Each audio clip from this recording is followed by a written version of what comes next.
Hello friends, this is Sheryl Noethe back again to do another poetry lesson with you. Today's lesson is written by Chief Black Elk, who was a visionary. Before I read his poem, I'm going to read you some brief introductory Native American poems that really grab my heart. The first one is called What is Life? And there's an excellent poetry lesson in this poem. Even though it's very short, what is life? It is a flash of a firefly in the night. It is the breath of a buffalo in the wintertime. It is the little shadow that runs across the grass and loses itself in the sunset. Now, when the poet wrote this, and it was written by Crowfoot, a Blackfoot warrior, and he wants you to imagine that little shadow that runs across the grass and loses itself in the sunset. What is it? Is it a mouse? Is it a child? Is it a soccer ball? I would guess it's something alive, running across the grass to lose itself in the sunset. So I'd like to read this one again because I think it's so worth it. What is life? It is a flash of the firefly in the night. It is the breath of the buffalo in the wintertime. It is the little shadow which runs across the grass and loses itself in the sunset. Now you know that the author of this poem lived in this area because he talks about buffalo. And there are not many places where people are able to observe buffalo, even pet them. Just to see them is quite miraculous. All right, I'm going to read you one more short poem before I go into the lesson for today. This one is a Cree prophecy. When all the trees have been cut down, when all the animals have been hunted, when all the waters are polluted, when all the air is unsafe to breathe, only then will you discover that you cannot eat money. I think that this lesson is a very important lesson for our times because trees are being cut down, animals are being hunted, the air and the water are unsafe in many places. And then the end line, only then will you discover you cannot eat money, is quite startling. It's a wonderful last line.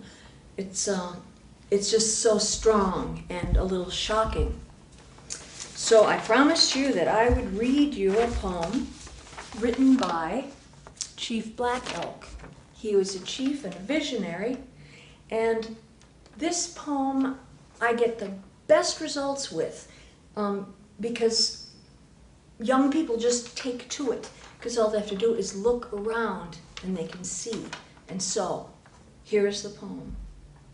You have noticed that everything the Indian does is in a circle, and that it is because the power of the world always works in circles, and everything tries to be round.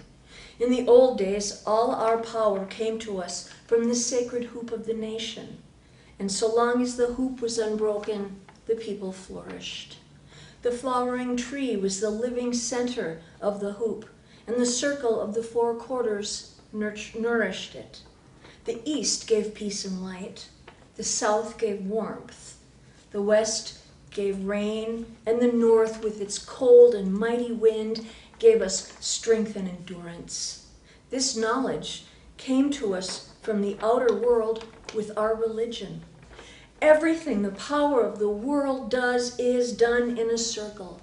The sky is round, and I have heard that the earth is round like a ball, and so are all the stars. The wind, in its greatest power, whirls. Birds make their nests in circles, for theirs is the same religion as ours. The sun comes forth and goes down again in a circle. The moon does the same, and both are round. Even the seasons form a great circle in their changing and always come back again to where they were. The life of a man is a circle from childhood to childhood, And so it is in everything where power moves. Our teepees were round like the nests of birds, and these were always set in a circle, the nation's hoop, a nest of many nests, where the Great Spirit meant for us to hatch our children. One of the lines that I love about this poem is when he talks about that birds build their nests in circles because theirs is the same religion as ours. I think that's a beautiful concept. And then toward the end of the poem, he repeats that the circle, the nation's hoop, is a nest of many nests where the Great Spirit means for us to hatch our children. So with this poem, you can write about where you find circles and how they have power. You can look around and you can say, well, the clock is round and it has the power to tell us what to do next, if it's recess or lunch. And the dime in my pocket is round, and it has the power to buy half a candy bar. Also, roundness is the shape of my eyes and the shape of my mouth. And the more you look, the more circles you're going to see. The bowl that your food is stirred in is round. And this circular motion happens with nature, with the galaxies, with the stars, with us, and the circle is precious and important. Now think about the circles in your life that you could write about. Where do you find them? What do they mean? An M&M? A donut? The sun? I'm sure you can come up with hundreds of examples because my students always do. Black Elk was a visionary, and you wonder what a visionary is. Well, back when he wrote this in the 1800s, he said, I have heard that the earth is round, and so is the sun and the planets. And he didn't have a telescope. He wasn't an astronomer, but he was a visionary, and you could see with his mind's eye that the world is round and the planets and stars are round as well. So he was truly a visionary. Now I'm going to read you a second quote from Chief Black Elk. The first piece, which is the most important, is that which comes within the souls of people when they realize their relationship, their oneness with the universe and all its powers, and when they realize that at the center of the universe dwells the Great Spirit.